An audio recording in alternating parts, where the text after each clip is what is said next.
चलिए देखिए modern history के कुछ क्वेश्चन है, इनको सॉल्व करवा देते हैं। तो देखिए पहला क्वेश्चन है, द्वितीय गोलमेज सम्मेलन किस प्रश्न पर असफल रहा? इसमें आंसर है सांप्रदायिक प्रतिनिधित्व, डोमिनियन स्टेट प्रदान करना, सत्ता हस्तांतरण की तिथि या सविनय अवज्ञा आंदोलन का स्थगन। तो द्वितीय गोलमेज सम्मेलन असफल रहा था सांप्रदायिक प्रतिनिधित्व के प्रश्न पर। चूंकि आपको पता है द्वितीय गोलमेज सम्मेलन में कांग्रेस के प्रतिनिधि के रूप में गांधी जी गए थे और उधर दलित वर्ग का प्रतिनिधित्व किया था डॉक्टर भीमराव, और उन्होंने दलितों के लिए अलग यानी पृथक निर्वाचन की मांग की थी। इस कारण जो है ये क्या रहा था, असफल। किस प्रश्न पर? सांप्रदायिक प्रतिनिधित्व के प्रश्न पर असफल रहा था। अगला क्वेश्चन कह रहा है, निम्नलिखित में किन व्यक्तियों ने द्वितीय गोलमेज सम्मेलन में भाग लिया? तो दूसरे गोलमेज सम्मेलन का पूछ रहा तो महात्मा गांधी, सरोजनी नायडू, मदन मोहन मालवीय और मौलाना आजाद। अब इसमें आंसर देखो क्या कह रहे हैं, क्या 1 2, क्या 1 3, क्या 1 2 3 या 1 3 4? 1 2 3। तो इसमें आंसर हो जाएगा महात्मा गांधी, सरोजनी नायडू और मदन मोहन मालवीय। ये तीनों लोग जो है द्वितीय गोलमेज सम्मेलन में गए थे, मौलाना आजाद नहीं गए थे। ठीक है। अगला कह रहा है कथन और कारण है, कह रहे हैं जवाहरलाल नेहरू ने दूसरे गोलमेज सम्मेलन 1932 में भारतीय राष्ट्रीय कांग्रेस का प्रतिनिधित्व किया था। तो गलत है, कांग्रेस का प्रतिनिधित्व तो गांधी जी ने किया था, तो पहला तो गलत हो गया।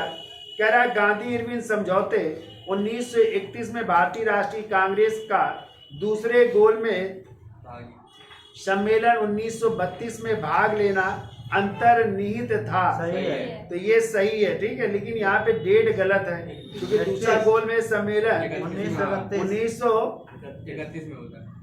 31 में हो गया था। ठीक है, इसमें कह रहा है 32 कह रहा है ना, तो वो गलत हो जाएगा। ठीक, तो है आंसर सही डी। ए गलत है परंतु आर सही है। फिर कह रहा है अगला क्वेश्चन, 1930 से 32 की अवधि में भारत और ब्रिटेन के राजनेताओं की लंदन में हुई बैठकों का प्रायः प्रथम, द्वितीय और तृतीय गोलमेज सम्मेलन के रूप में उल्लेख किया जाता है। उनका उसी रूप में उल्लेख गलत होगा क्योंकि वे तीन अलग नहीं, ये जो है ये तीनों अलग अलग नहीं थे। अभी तो एक ही सम्मेलन की अवस्था थी जो 3 सत्रों में संपन्न हुई। ये सम्मेलन एक ही था लेकिन सत्र कितने हुए? 3। तो इसमें आंसर हो जाएगा डी आंसर। ठीक है। फिर कह रहा है निम्नलिखित कथनों पर विचार करिए। प्रथम गोलमेज सम्मेलन में डॉक्टर अंबेडकर ने दलित वर्ग के लिए अलग पृथक निर्वाचन मंडल की मांग रखी। सही है। कह रहा पूना पैक्ट में स्थानीय निकायों तथा सिविल सेवाओं में दलित वर्गों के प्रतिनिधित्व के लिए विशेष उपबंध रखे गए थे। ये भी सही है। कह रहा तृतीय गोलमेज सम्मेलन में भारतीय राष्ट्रीय कांग्रेस ने भाग नहीं लिया था। ये भी सही है। भाई दूसरे में ही तो गए थे, तीसरे में कोई कांग्रेस का प्रतिनिधि नहीं गया था। तो ये तीनों सही हो जाएंगे, तो आंसर हो जाएगा डी। ठीक है। कह रहे हैं निम्नलिखित में कौन सा गोलमेज सम्मेलन 1932 में हुआ? तीसरा गोलमेज सम्मेलन 1932 में, पहला 30 में, दूसरा 31 में और तीसरा 1932 में हुआ था। कह रहा है सांप्रदायिक अधिनिर्णय की घोषणा के पश्चात निम्नलिखित में से किसे संपादित किया गया था? तो आपको पता है 16 अगस्त 1932 को सांप्रदायिक पंचायत या कम्युनल अवार्ड या मैकडोनाल्ड अवार्ड जो है पेश किया गया था, जिसमें दलितों के लिए अलग मांग की गई थी, उनके लिए आरक्षण की व्यवस्था की है। इसी के विरोध में तो गांधी जी ने जो है पूना की यरमदा जेल में आमरण अनशन किया था 20 सितंबर 1932 को, और 24 सितंबर 1932 को भी गांधी और अंबेडकर के बीच क्या हुआ था? पूना समझौता हुआ था 24 सितंबर 1932। ठीक है, तो क्या होगा आंसर? 1900 पूना समझौता हुआ था। क्या हुआ था? पूना समझौता हो जाएगा। ठीक है। आगे कह रहा है महात्मा गांधी ने पहला आमरण अनशन कब प्रारंभ किया था? कम्युनल अवार्ड के समय, जब कम्युनल अवार्ड पेश हुआ था। तो 20 सितंबर 1932 से 24 सितंबर तक है। ये कह रहा है भीमराव अंबेडकर व गांधी जी के बीच एक समझौता हुआ जो कहलाता है, तो पूना समझौता कहलाता है। ये कह रहा है पूना समझौते का उद्देश्य क्या था? तो दलित वर्गों को प्रतिनिधित्व देना। फिर कह रहा है सांप्रदायिक अवार्ड एवं पूना पैक्ट में क्रमशः दलित वर्ग के लिए कितने सीटें दी गई? 71 और 148 सीटें दी गई थी। ठीक है। कह रहे हैं सांप्रदायिक अधिनिर्णय घोषित किया था किसने? ब्रिटेन के प्रधानमंत्री थे रैमजे मैकडोनाल्ड ने 16 अगस्त 1932 को। ठीक है। कह रहा है 1932 में महात्मा गांधी के मरणोपर्यंत उपवास प्रधानतया इसलिए किया गया था। तो किस लिए? सांप्रदायिक अधिनिर्णय या कम्युनल अवार्ड की क्या की थी? घोषणा की थी। ये कह रहा है अगस्त 1932 में जो रैमजे मैकडोनाल्ड के सामुदायिक पंचायत के द्वारा पहली बार एक पृथक निर्वाचन समूह बनाया गया था। किसके लिए? अछूतों के लिए। ठीक है। ये कह रहा है 1932 के पूना समझौते पर किसने हस्ताक्षर नहीं किए थे? गांधी जी ने हस्ताक्षर नहीं किए थे। गांधी जी की तरफ से मदन मोहन मालवीय, और जबकि सी राजगोपालाचारी ने हस्ताक्षर करके किससे? भीमराव अम्बेडकर से कलम बदल ली थी। ठीक है, ये याद रखिएगा। आगे आइए, कह रहे मैकडोनाल्ड के सामुदायिक पंचायत ने किसे पृथक चुनाव क्षेत्र एवं आरक्षित सीटें आवंटित नहीं की थी? बौद्धों को। किसके लिए? हाँ, मुसलमानों के लिए थी, सिखों के लिए थी और अनुसूचित जातियों के लिए भी हो गई थी।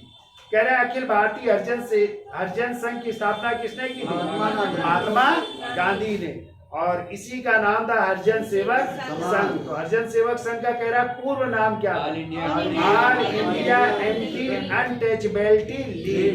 क्या नाम था? All India anti untouchability league. ये कह रहा है दलित वर्गों का संघ स्थापित किया गया था, यानी इसका मतलब है ऑल इंडिया डिस्प्रेस्ड क्लासेस, और इसकी स्थापना की थी डॉक्टर भीमराव अंबेडकर ने। किसने गांधी जी के बारे में कहा था? महात्मा गांधी क्षणिक भूत की भांति धूल उड़ाते हैं लेकिन अपना स्तर नहीं उड़ाते। ये बात कही थी डॉक्टर भीमराव अंबेडकर। हमने लिखाया एक एक पॉइंट, सब चीज हमने लिखाई है, एक कुछ हमने छुड़वाया नहीं है, ध्यान रखिएगा। आगे आइए, कह रहा है जो ऑल इंडिया अनटचेबिलिटी लीग थी, बाद में जिसका नाम बदल करके हरिजन सेवक संघ कर दिया गया था, इसके संस्थापक अध्यक्ष कौन थे? तो घनश्याम दास बिड़ला। ये भी बहुत क्वेश्चन आया। ठीक है, 30 सितंबर 1932 को इसकी स्थापना की गई और इसके संस्थापक अध्यक्ष कहलाते हैं घनश्याम दास बिड़ला जी बने थे। ठीक है। कह रहा पूना पैक्ट ने कम्युनल अवार्ड के उद्देश्य को धाराशाही कर दिया। कथन है ये, कारण कह रहा है उसके माध्यम से संसद एवं विधानसभाओं में अनुसूचित जातियों एवं अनुसूचित जनजातियों के सीट आरक्षण का मार्ग प्रशस्त हो गया था।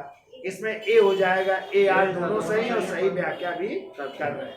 वे कह रहे हैं कांग्रेस सोशलिस्ट पार्टी की पहली बैठक पटना में हुई थी। कब हुई थी? 1934 में। कब हुई थी? 1934।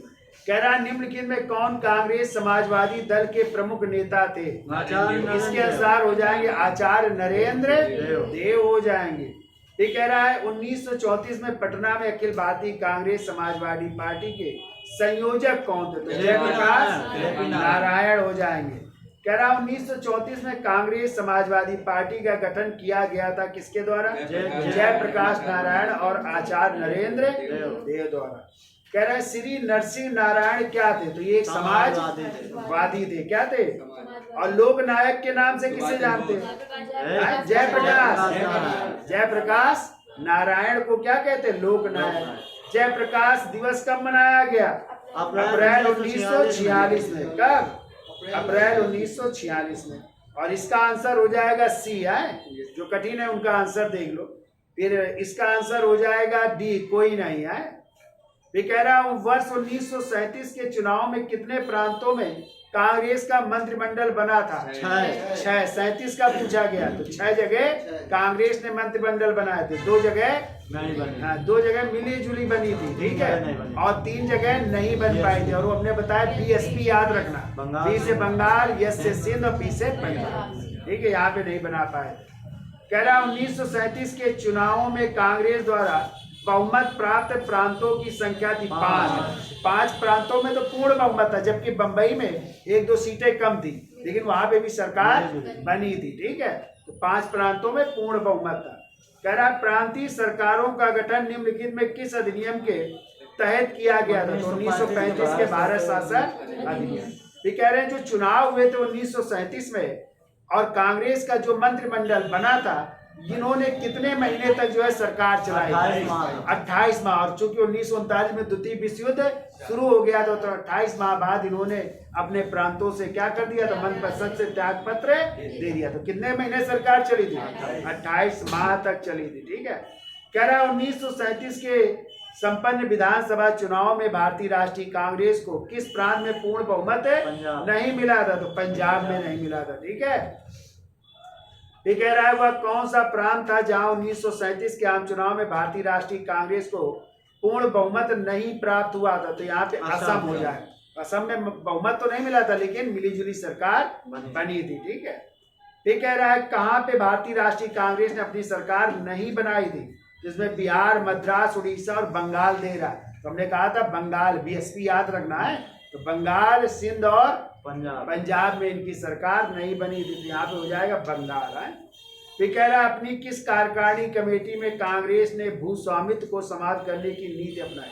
तो कार्यकारिणी कमेटी 1937। ये कह रहा है 1937 के जो चुनाव हुए थे तो उत्तर प्रदेश में जो मंत्रिमंडल गठित हुआ था उसमें वित्त विभाग किसको सौंपा गया था? तो रफी अहमद किदवई को। किसके पास था? रफी अहमद किदवई के पास था। मुस्लिम लीग ने मुक्ति दिवस कब मनाया था? तो 22 दिसंबर 1900। मुस्लिम लीग और डॉक्टर भीमराव अंबेडकर ने मिल करके क्या मनाया था? मुक्ति दिवस। इसी को धन्यवाद दिवस भी कहते हैं। ठीक है, कह रहा ब्रिटिश भारत में निम्नलिखित पर विचार करिए और उन प्रांतों को पहचानिए जहां भारतीय राष्ट्रीय कांग्रेस ने मंत्रिमंडल नहीं बनाया था। तो बीएसपी याद रखो। तो बी से बंगाल और पी से पंजाब। तो 3 और 4 आंसर हो जाएगा। तो इसमें हो जाएगा बी आंसर है। ये कह रहा है कांग्रेस शासित प्रदेशों में मुस्लिमों की शिकायतों से संबंधित रिपोर्ट पर विचार करिए, इनको क्रम में व्यवस्थित करिए। तो इसमें हो जाएगी पीरपुर रिपोर्ट पहले, फिर शरीफ रिपोर्ट और फिर हो जाएगी मुस्लिम सर्फिंग अंडर कांग्रेस रूल। यानी तीनों क्रम से ही है। ए आंसर हो जाएगा 1, 2, 3 सर आ गए। ये कह रहे हैं 1938 में भारतीय राष्ट्रीय कांग्रेस के अध्यक्ष कौन निर्वाचित हुए? सुभाष चंद्र बोस। और ये अधिवेशन हुआ था हरिपुरा, गुजरात में। ठीक है, ये कह रहा है 1939 में सुभाष चंद्र बोस को कांग्रेस का अध्यक्ष चुना गया था। और यह त्रिपुरी के बने थे ना? त्रिपुरी कहाँ पे है? त्रिपुरी है जबलपुर, मध्य प्रदेश में। फिर वही कह रहा है कि 1938 के जो हरिपुरा की अध्यक्षता की थी सुभाष चंद्र बोस ने, हरिपुरा कहाँ पे है? गुजरात। क्या हो जाएगा? अब कह रहा है जो 1939 में अध्यक्ष पद के चुनाव हुए थे उसमें सुभाष चंद्र बोस ने किसको पराजित करके जो है त्रिपुरी कांग्रेस अधिवेशन के अध्यक्ष बने थे? पट्टाभी सीतारमैया को पराजित किया था ना। फिर कहते हैं सुभाष चंद्र बोस ने त्रिपुरी से कांग्रेस के अध्यक्ष पद से क्या दे दिया था? त्याग पत्र दे दिया था। तो त्याग पत्र देने के बाद कौन कांग्रेस के अध्यक्ष बना? तो डॉक्टर राजेंद्र प्रसाद आंसर हो जाएंगे, कांग्रेस के अध्यक्ष बने थे। ये कह रहा है कि भारतीय राष्ट्रवादी नेता ने जर्मनी और ब्रिटेन के बीच युद्ध को ऐसे ईश्वर प्रदत्त अवसर के रूप में देखा था जिसमें भारतीयों को उस स्थिति का अपने हित में लाभ उठाने का मौका मिलता। तो ये सुभाष चंद्र बोस थे। ठीक है, 538 आइए इसमें हो जाएगा ए आंसर, कांग्रेस कार्यकारिणी समिति का गठन हो जाएगा। फिर अगले वाले में ए आंसर हो जाए ए आर, दोनों सही है और आर की सही व्याख्या 1 है।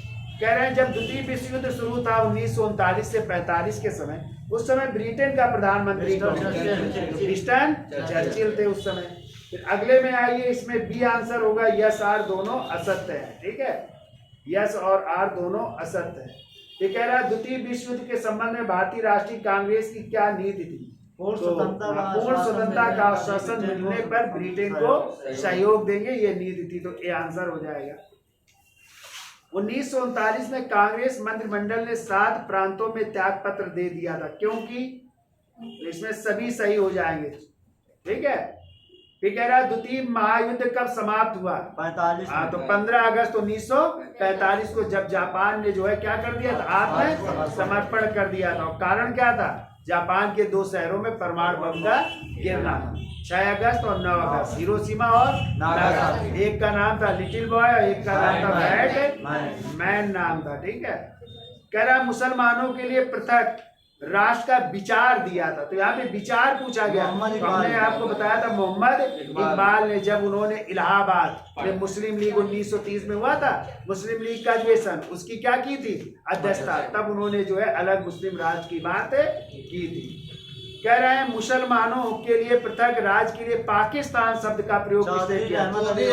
चौधरी रहमत अली और उनके दोस्त थे असलम खां, और ये दोनों कैम्ब्रिज विश्वविद्यालय के छात्र थे, और उन्होंने 1933 से 35 के बीच एक पंपलेट या पर्चा जारी किया था जिसका नाम था now or never or to perish for ever. ठीक है, यानी अभी नहीं तो कभी नहीं। उसमें पाकिस्तान शब्द का जिक्र था 5 प्रांतों को मिला करके। ठीक है, किसने कहा था? अच्छा, पाकिस्तान के अलग राज्य आंदोलन का नेतृत्व किसने किया था? इसमें हो जाएगा मोहम्मद अली जिन्ना हो जाएंगे। किसने कहा था नेहरू एक राष्ट्रभक्त है जबकि जिन्ना एक राजनीतिक? ये कहा था मोहम्मद इकबाल ने, और इसका उल्लेख किया है पंडित जवाहरलाल नेहरू ने अपनी पुस्तक डिस्कवरी ऑफ इंडिया यानी भारत एक खोज में। ठीक है, फिर कह रहा है किसने जो है मोहम्मद अली जिन्ना को हिंदू मुस्लिम एकता का राजदूत कहा है?